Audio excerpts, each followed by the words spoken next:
So you're exhausted, you're on edge, and you feel like you're always waiting for the next weird thing to happen. Welcome to the club. We have jackets, invisible ones. But here's the kicker. There are sneaky little habits keeping you stuck in survival mode. And you probably don't even notice them.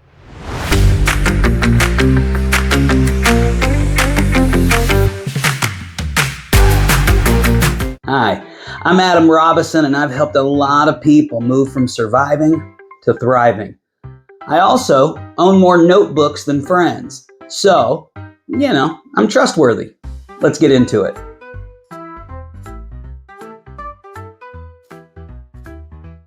So here's something wild. If you check your phone more than 50 times a day, congratulations.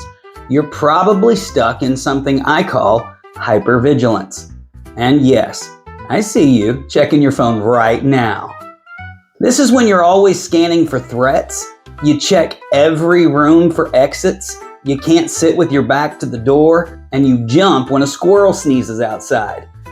Your brain is basically a smoke alarm that goes off every time someone microwaves popcorn. You see, you're burning energy like a kid with a gift card at a candy store. You never get rest. You're exhausted. Your sleep is a mess. And at this point, even your coffee needs coffee.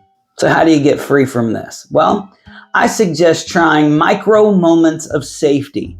Set a timer for every 2 hours. When it goes off, pause for 60 seconds. Feel your feet on the ground.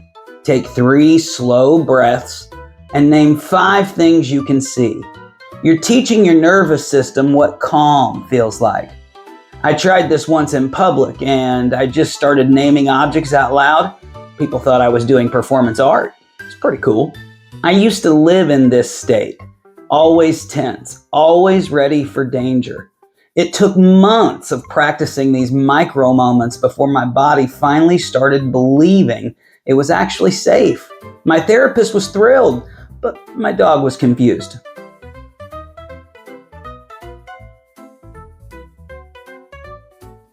Step 2 is emotional avoidance.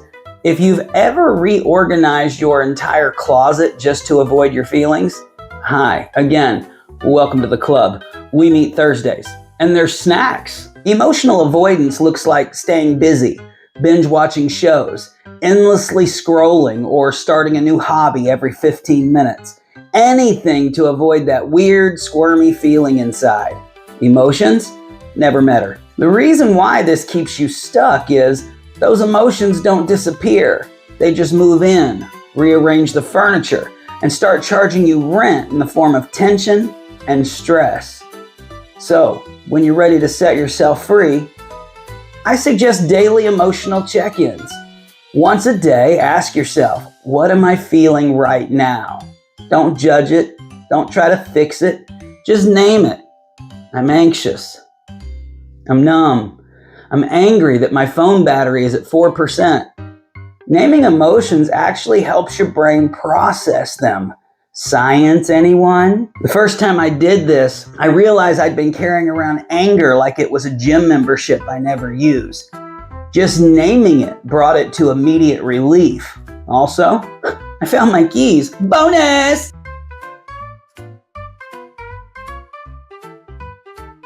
Now, raise your hand if you've ever apologized for someone else bumping into you. Yeah, that's people pleasing. And if you didn't raise your hand, you probably just didn't want to make anyone uncomfortable, right? People pleasing is saying yes when you really want to say no. Apologizing for things that aren't your fault and agreeing to help someone move on a Saturday, even though you have the upper body strength of a cooked noodle. Saying yes when you really want to say no is a prime example of people pleasing, and something many of us here in the club share. Every time you ignore your own needs, you're telling your brain, hey, I don't matter.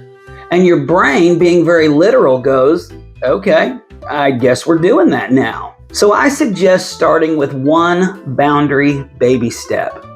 Say no to something small. Maybe decline an extra work task, or tell a friend you need quiet time. It'll feel weird, like wearing someone else's pants. But that's your nervous system learning a new trick. You see, change is a process, not an event. And the first time I said no to helping someone, I felt so guilty, I almost called to apologize. But then I didn't. And you know what? The world didn't end. Turns out, people can move their own couches.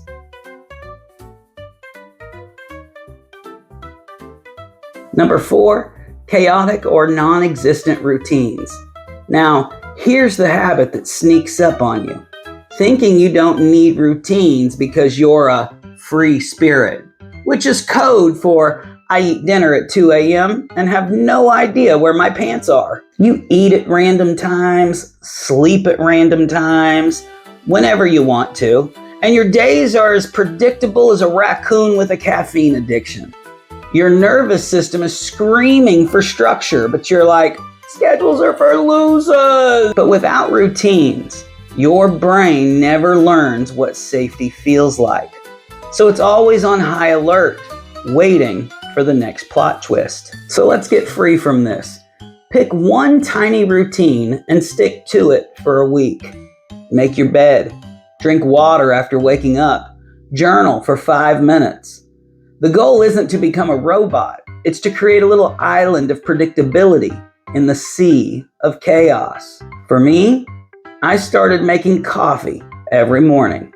It's not fancy, but now my brain is like, oh, it's coffee time. Maybe we won't panic today. Progress!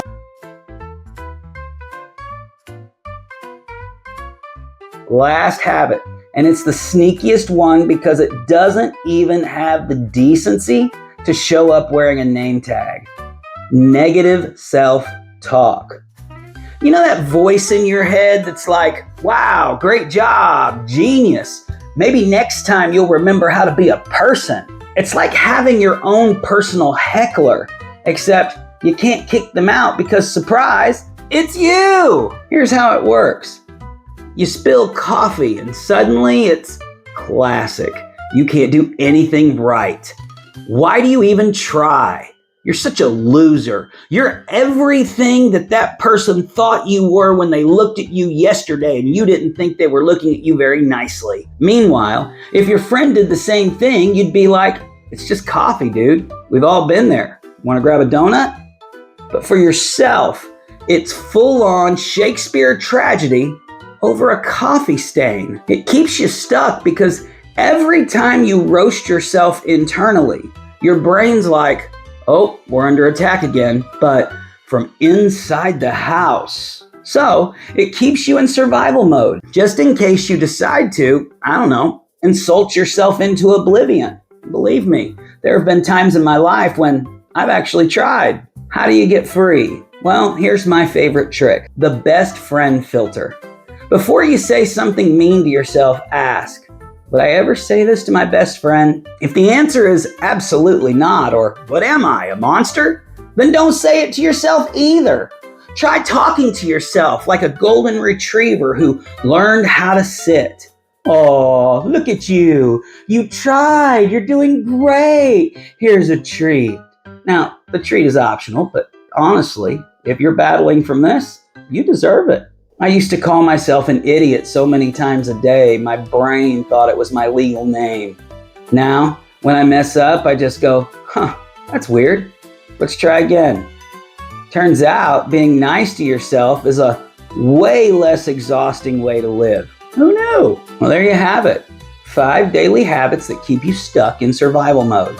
And look, if you're thinking, wow, Adam, this is a lot.